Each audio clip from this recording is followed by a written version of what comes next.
કેમ છો? અને આજે તારીખ છે 4. દાદા આવ્યા છે. દાદા કઈથી આવ્યા છો? તળાજા તાલુકાથી. તળાજા તાલુકો, ભાવનગર જિલ્લો. હા.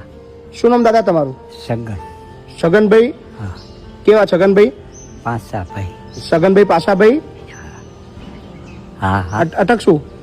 ડોડિયા. ડોડિયા છો? ઓકે. કયું ગામ તમારું દાદા? ખંડેરા. ખંડારા. તળાજા પાસે. તળાજા પાસે જ છે. ઓકે. કોણ છે તમારા ઘરમાં? કોઈ નહીં, મરી ગયા. બધા મરી ગયા. તમે એકલા જ છો દાદા? હું એક જ. કેટલી ઉંમર તમારી? ઉંમર 75. 75 થયા. તો અહીં એકલા કેમ ના પહોંચ્યા તમે?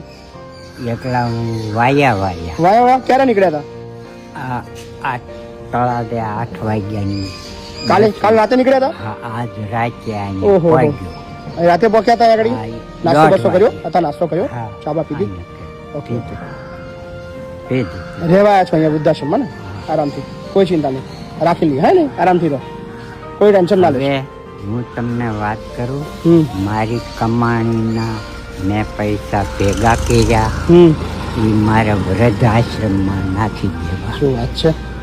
હમણાં તમે છો ત્યાં સુધી એ પૈસા તમારા જોડે રહેવા દેવાના. મારી પાસે તમે હા, તમારા કંઈક બી નાની મોટી બીજી વસ્તુ લાવી હોય, બધું જો કે અહીંયા બધું આપવાનું જ છે, પણ છતાં પણ તમને કંઈક એક્સ્ટ્રા કંઈક ખર્ચો કરવાનું મન થાય, પૈસા તમારા જોડે રાખજો. હા પછી અમે લઈ લઈશું તમારા જોડેથી. હા. હે ને? તમારા જોડે રહેશે પૈસા હમણાં.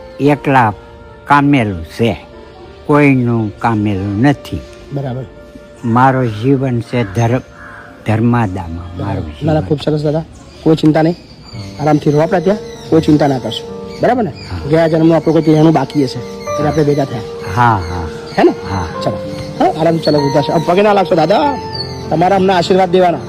હા. બરાબર? તમારા જેવા ઘણા લોકોને રાખી શકીએ એમ. હા, ચલો આરામથી વૃદ્ધાશ્રમ જતા રહે. હા, ચલો મૂકી દો તમને. લો એમને મૂકી દો.